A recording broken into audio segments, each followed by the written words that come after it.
आज हम एक ऐसी आयुर्वेदिक औषधि के बारे में बताने जा रहे हैं जिसके सेवन से न सिर्फ ताकत बढ़ती है बल्कि अच्छी नींद भी आती है।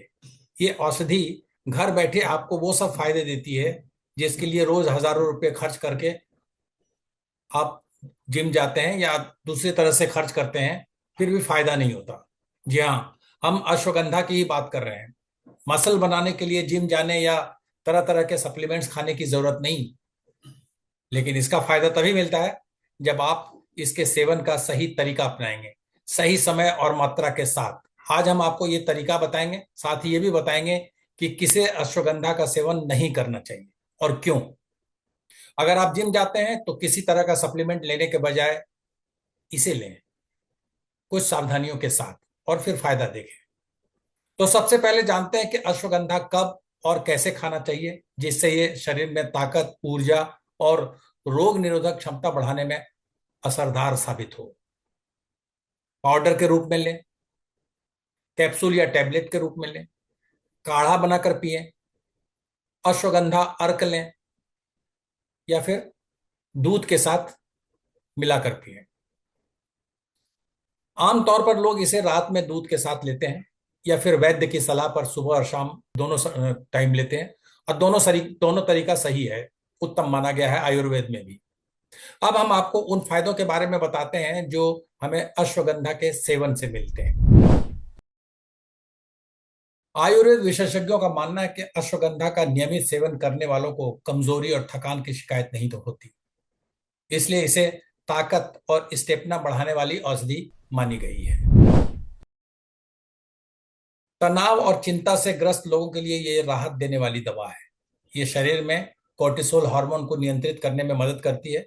कई लोग तो सिर्फ मानसिक शांति पाने के लिए ही इसका सेवन करते हैं।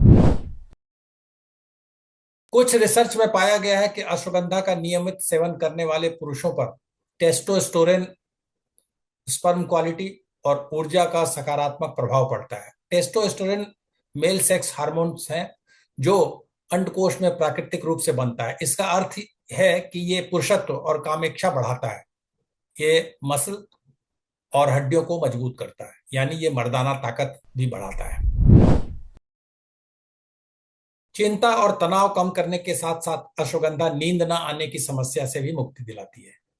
इसके सेवन से बेचैनी कम होती है, और जो कम सोते हैं या गहरी नींद का आनंद नहीं ले पाते, रात भर करवटें बदलते रहते हैं, उनिंदे से रहते हैं और दिन में उनिंदे से रहते हैं, उन्हें इससे फायदा पहुंचता है। फिर वो रात में आराम से नींद ले सकते हैं और दिन में उनिंदे नहीं रहेंगे।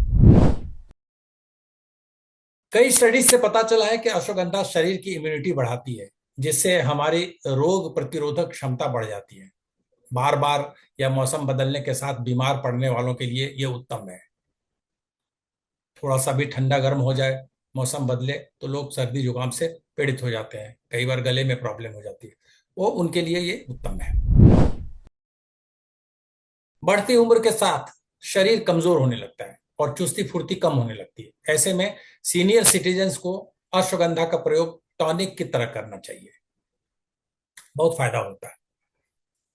बहुत सारे लोग ऐसे हैं जो अश्वगंधा से भली भांति परिचित नहीं है, इसलिए वे अक्सर ये सवाल पूछते हैं कि क्या इसके कोई साइड इफेक्ट भी है। तो यहाँ हम बताना चाहेंगे कि हर व्यक्ति पर इसका अलग अलग असर होता है, पर एक बात कॉमन है कि अधिक मात्रा में सेवन करने पर पेट खराब हो सकता है, दस्त, उल्टी, ज्यादा नींद, शुगर या बीपी में बदलाव हो सकता है। एक बात और गौर करने लायक है कि बिना विशेषज्ञ की सलाह के इन परिस्थितियों में अश्वगंधा का सेवन नहीं करना चाहिए। कौन सी परिस्थिति? इन परिस्थितियों में, जैसे गर्भावस्था में नहीं इसका सेवन करना चाहिए, स्तनपान कराने वाली महिला को नहीं अश्वगंधा लेना चाहिए, थायराइड की समस्या से जूझ रहे पीड़ितों को नहीं लेना चाहिए, ऑटो इम्यून बीमारी से पीड़ित लोगों को नहीं लेना चाहिए, जो डायबिटिक हैं, डायबिटीज के मरीज हैं, उनको नहीं लेना चाहिए। अगर आप बीपी की दवा खा रहे हैं तो अश्वगंधा नहीं लेना चाहिए। अगर आप गंभीर लिवर समस्या से पीड़ित हैं, कोई लिवर रोग है आपको, तो भी अश्वगंधा का सेवन नहीं करना चाहिए। यहां यह बताना जरूरी है कि अश्वगंधा कोई जादुई इलाज नहीं है, ये एक सपोर्टिव हर्ब है। सही खान पान और लाइफ स्टाइल पर भी बहुत कुछ निर्भर करता है, इसलिए बेहतर होगा कि सर्टिफाइड वैद्य की सलाह पर ही इसका सेवन करें।